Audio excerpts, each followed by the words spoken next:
there, drone fans. Rick here again from Drone Valley. In today's clip, I'd like to spend a few minutes talking about the two versions of the DJI Spark Kit that are available on the market today, explain the differences between them, and try and help you decide which might be the most appropriate kit for your needs based on your flying style. Now, I've gotten a ton of questions since this product was first released about the differences between them. Should I start with a basic kit and add accessories as I need them, or should I dive in deep and just go for the fly more combination out of the gate?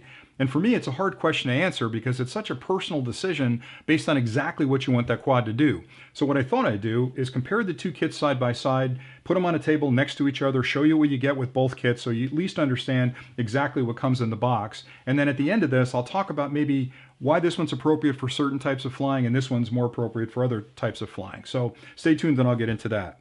The first thing I want to do is compare the two kits. So the basic kit here on my left is $499 and it includes the quad, one battery, a nice valise to carry the quad, and some accessories.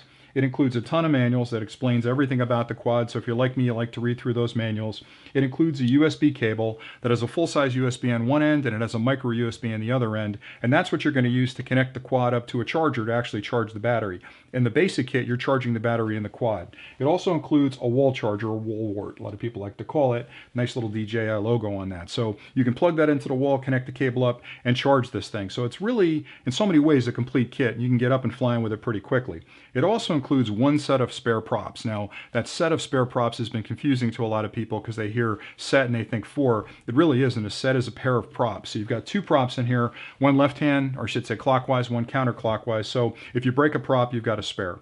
If you move over to the fly more combination, there's a lot of extra stuff included. So you get everything I talked about in the basic kit, but in addition to that, you get a set of 4 prop guards. Now, a lot of people think, what do I need prop guards for? I'm a huge fan of prop guards, especially for new flyers or if you're going to be flying in the house. This quad is small enough where I fly it in the house all the time. Having those prop guards on there means that I'm not going to be destroying plants and furniture and curtains and chasing the dogs around. So having those prop guards on give me that extra measure of protection when I'm flying in close quarters. If you're a new flyer, those prop guards are going to save a lot of crashes outside because you're going to guaranteed to bounce off a wall or hit a tree, and those are going to save you. So the prop guards are really a nice addition. In addition to that, you get a second battery. Now, the battery in this one is sort of slated to last 16 minutes. I fly this a lot in sport mode. I'm getting about 11 or 12 minutes out of it, which was a real adjustment for me because I'm spoiled and I've been flying Phantoms and Mavics and other quads with bigger batteries. So a 20-minute flight time is about average for me. So having half that flight time means I've got to land a lot sooner, obviously, and having that second battery ready is a really nice thing to pop it in the quad and go. So for me, having that second battery is really important. The next thing is you get a charging hub. So instead of the single charger where you plug it in the wall and charge it, this charging hub gives you the ability to connect up to 3 batteries at a time and charge them simultaneously. Now, unlike with the Mavic, that if you had the charging hub for the Mavic, it would charge 1 battery at a time, this charges all 3 simultaneously. So you pop in 3 batteries, you fire it up and it's going to charge those batteries very quickly, so it allows you to get back out and fly pretty quickly. In addition to that, there are 2 USB connections. I don't know if you can see them or not, but on the end of the charger, they're full-size USB connections that you can use to charge a phone or a tablet or the controller, or what I like to do a lot of times is 4 batteries. I can charge 3 in there, leave 1 in the quad, connect the quad up to one of those USB connections and charge that 4th battery. So I can actually charge 4 batteries simultaneously in addition to one other device like my tablet, my phone, or the controller. So really nice setup. You get a USB connection just like I talked about before. And in this case, you get actually 2 props. So in addition to the single set of props that you got with the basic kit, you get another set of props as well. So you actually have 4 spare props in this kit, which is really nice because that way you could crash this, destroy all 4 props, and you've got replacements to put on there. The last thing I'll talk about is the controller. So you get a controller with this as well, and this is the biggest difference really between these two kits as far as functionality goes, because the quad itself is based on Wi-Fi, and I've talked about this in other clips. Wi-Fi is a great transmission standard, but it's got distance limitations. So if you're using a phone to fly it, you're going to get about 100 meters out of it because the transmitter in your phone that broadcasts that Wi-Fi signal is really limited as far as how far it can broadcast that signal. If you go with the controller has a much more powerful transmitter inside of it for Wi-Fi. It also has 2 antennas which help amplify and direct that signal downfield towards the quad. So with this one 100 meters, with this one a little over a mile. So I've flown this thing as far as I can see it, which is not quite a mile, but it's way out there, and I've had rock solid connections using the controller. So this is really a major uplift for me. I like that an awful lot. Then the last thing, I said last thing, but the last thing is the bag. So you get a nice little bag here that'll fit pretty much everything in the kit in the bag, and you can take it with you.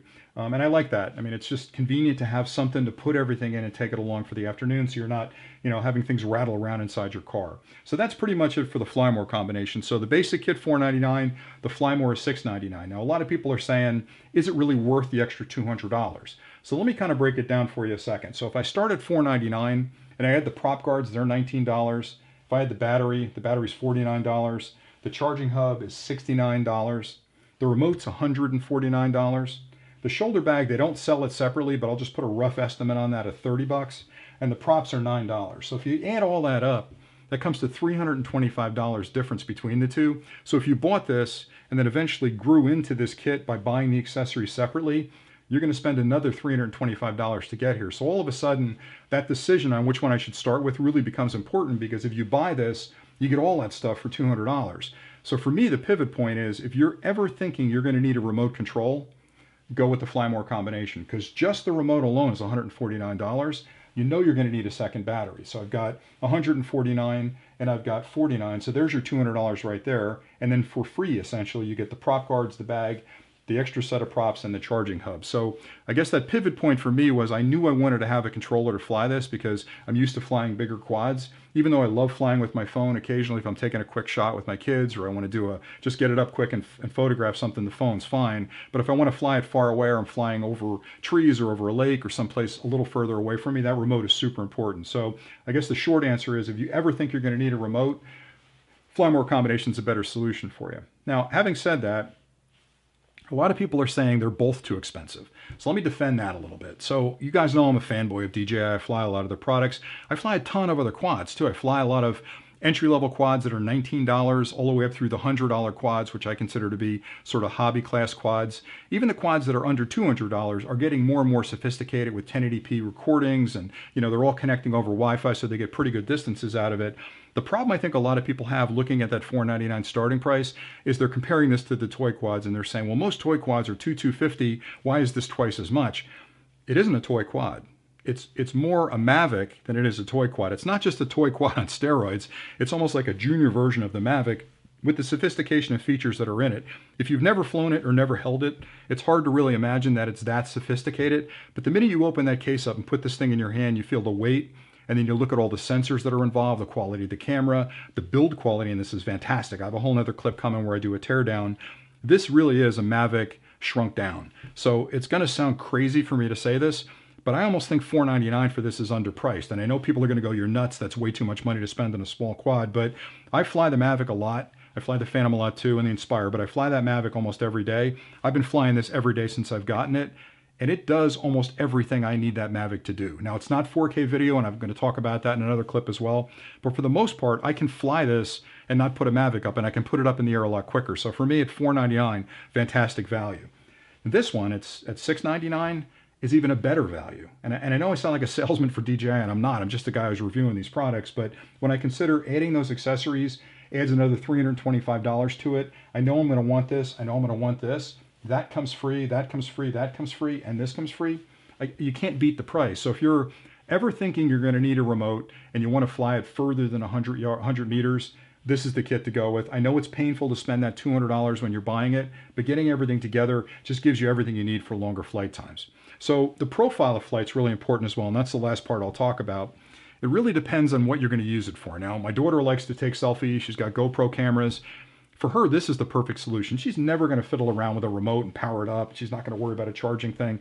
She's used to charging cell phones, which basically she plugs into the wall. It charges overnight, and she go out the next day and use it. So for her, having this Mavic that she can charge like her cell phone, launch from her hand without a controller, do all kind of visual cues to move it around and take the picture, that's exactly what she needs, and that's the perfect fit for her. This would be overkill for her. For me, this was too basic a kit because I'm used to flying quads. So if you're a quad flyer, anybody that's getting serious about putting a quad up, or if you're like me and you're old school and you want to have some thumbsticks to actually control the quad, this is the way to go. This would be overkill for my daughter.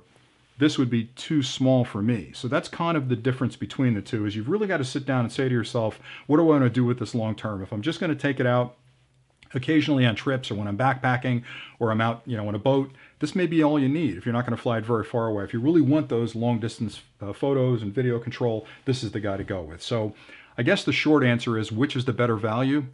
I think they're both phenomenal values. I hate to say it, and I sound like I'm being ambivalent about this, but I feel that they left money on the table with this. I felt this should have been maybe $5 and change, and this one could have been $800 or $900 because it really, everything in here just gives you tremendous value for what you're doing, and everything is built to such a high quality standard. There isn't one hokey part in here, and I'm going to do teardown videos on everything in this kit to show you exactly what the engineering is behind it, but tremendously good value. So I hope that clears it up for you. If I've missed anything, drop them in the comments below. I'm flying these guys every day, so I've got tons of experience, tons of stick time on them. I'll answer your questions as quickly as I can. I'm also doing a lot more clips on the Spark. I haven't forgotten about the other quads that I fly. I definitely will get back to them, but right now this is like the hottest quad on the market, and a lot of people want to see clips on it, so that's why I'm kind of focusing on it for the next week or two. But please stay tuned. I promise you there's more Mavic, Phantom, Autel. There's a bunch of other stuff coming. I've got the Mavario goggles. I'm going to be reviewing them, so there's a lot of stuff coming up. Anyway, that's all I had for today. Hopefully you find this helpful. I really appreciate you guys watching, like I say every time. If you find value in these clips, I'll keep making them. I'm really having a good time doing them, so hopefully you guys are enjoying them. And if you haven't subscribed at this point, please subscribe to the channel. That way you'll be sure not to miss any of the future clips coming out. And it helps us too, because the more subscribers we've got, the more serious we look to companies when I call them up and say, hey, let me fly your quad. So again, that's it for today. Hope you guys are getting a lot of flight time in. Until next time, happy flying.